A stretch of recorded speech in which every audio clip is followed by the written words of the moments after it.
Fala, futuro advogado, futura advogada. Preparado para gabaritar mais uma questão na sua prova da Ordem dos Advogados do Brasil? Hoje o nosso papo é sobre um tema que a FGV adora: o conflito entre direitos fundamentais. Você já deve ter ouvido por aí que nenhum direito é absoluto, certo? Mas o que isso significa na prática? É exatamente isso que vamos desvendar agora. Se você acha que um direito pode simplesmente anular o outro, fica comigo até o final, porque essa aula vai mudar a sua forma de pensar o direito constitucional e garantir pontos preciosos na sua aprovação. Vamos direto ao ponto. A primeira coisa que você precisa tatuar na sua mente é: não existe hierarquia entre os direitos fundamentais previstos na nossa Constituição Federal de 88. Isso mesmo, não há um direito que seja, por si só, mais importante que o outro. Liberdade de expressão, direito à vida, privacidade, honra, todos estão no mesmo patamar. E aqui, um detalhe crucial que a FGV pode cobrar. Embora não exista essa hierarquia formal, lembre-se que a dignidade da pessoa humana é mais que um direito, é um fundamento da República Federativa do Brasil, previsto lá no artigo 1º. Isso dá a ela um peso especial, servindo como um vetor de interpretação para todos os outros direitos em um caso de conflito. A Constituição não criou um ranking, mas nos deu uma bússola. E é justamente por não haver uma regra simples de superioridade que os direitos podem entrar em rota de colisão. Então, se não há hierarquia, como a gente resolve esses impasses? A resposta mágica, e que você precisa dominar para a prova, é a técnica da ponderação. Ponderar significa, basicamente, colocar os direitos em conflito em uma balança. O juiz, diante de um caso concreto, vai analisar as circunstâncias e decidir qual direito deve prevalecer naquela situação específica, sem que o outro seja completamente aniquilado. A ideia não é destruir um direito em favor do outro, mas sim harmonizá-los, buscando a solução que gere o menor sacrifício possível para ambos. Pense na ponderação como um ajuste fino. Estamos tentando encontrar o equilíbrio perfeito para que a Constituição continue fazendo sentido como um todo coeso e harmônico.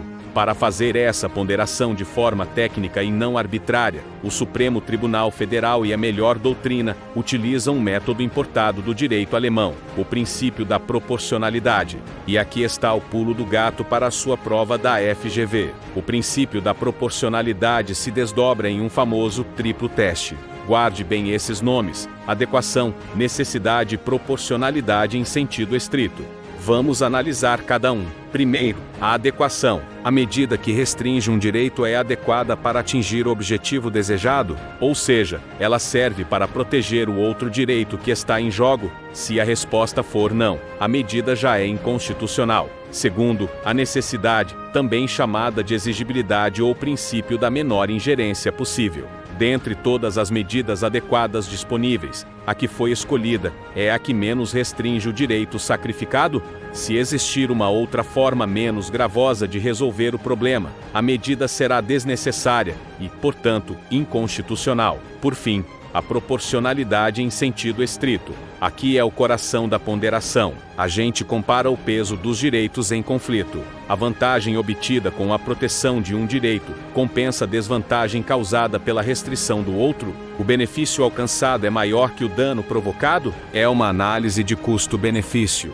Se o sacrifício de um direito for excessivo e desproporcional ao ganho do outro, a medida falha neste terceiro e último teste. Vamos aplicar isso num caso clássico que sempre aparece em prova: o conflito entre a liberdade de expressão e o direito à honra e à imagem. Imagine que um jornalista publica uma matéria investigativa com acusações graves contra um político, sem ter provas concretas. O político, sentindo sua honra ferida, entra na justiça pedindo a remoção da matéria e uma indenização. Como o juiz decide? Aplicando o triplo teste. Primeiro, a adequação. A remoção da matéria online é uma medida adequada para proteger a honra do político? Sim, claramente. Ao tirar a matéria do ar, cessa a ofensa. A medida serve ao propósito. Passamos no primeiro teste. Agora, a necessidade. A remoção completa e definitiva da matéria é a medida menos restritiva? Ou haveria outra alternativa?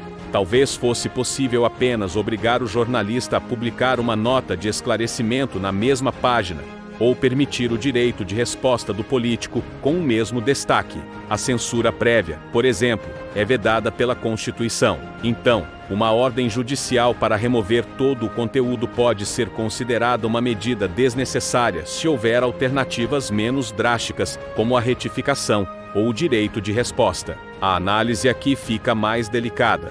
Por fim, a proporcionalidade em sentido estrito. Vamos pesar os bens. De um lado, a liberdade de expressão e de imprensa, fundamental para a democracia e o controle social. Do outro, o direito à honra e à imagem de um indivíduo. A retirada completa da matéria, sacrificando a liberdade de informar, é um ganho que supera a perda para a sociedade?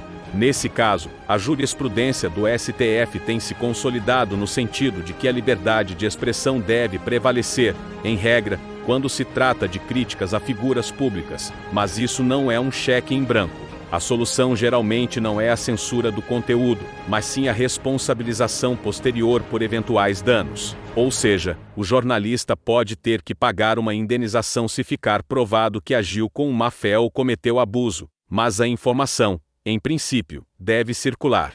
O custo de silenciar a imprensa seria maior do que o custo de reparar a honra de um indivíduo posteriormente. A jurisprudência do STF é riquíssima em exemplos. Pense na discussão sobre biografias não autorizadas. O Supremo decidiu que a liberdade de expressão e o direito à informação histórica prevalecem sobre o direito à privacidade da pessoa biografada ou de seus herdeiros.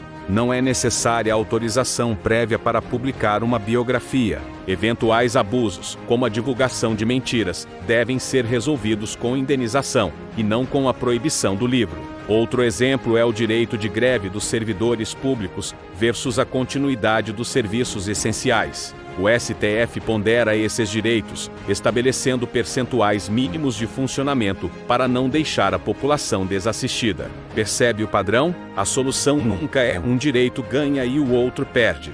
A solução é como podemos fazer esses dois direitos conviverem da forma mais harmônica possível no caso concreto? Então, vamos revisar para a sua prova. Primeiro, não há hierarquia entre direitos fundamentais. Segundo, a solução para conflitos é a ponderação. Terceiro, a ferramenta para ponderar é o princípio da proporcionalidade e seu triplo teste: adequação, necessidade e proporcionalidade em sentido estrito. Quarto, a FGV vai te dar um caso prático. Sua missão é identificar os direitos em conflito e aplicar mentalmente esse passo a passo para chegar à solução mais equilibrada, que é a que provavelmente estará no gabarito. Lembre-se sempre, a regra é a harmonização, não há exclusão. A Constituição é um sistema, e as peças precisam funcionar juntas. Espero que essa aula tenha clareado tudo para você. Dominar a ponderação não é apenas um truque para a prova, é entender a essência do direito constitucional moderno. Continue firme nos estudos, você está cada vez mais perto da sua carteira vermelha. Se gostou desse conteúdo, não esquece de deixar seu like, se inscrever no canal e ativar as notificações para não perder nenhuma dica. Até a próxima e bons estudos!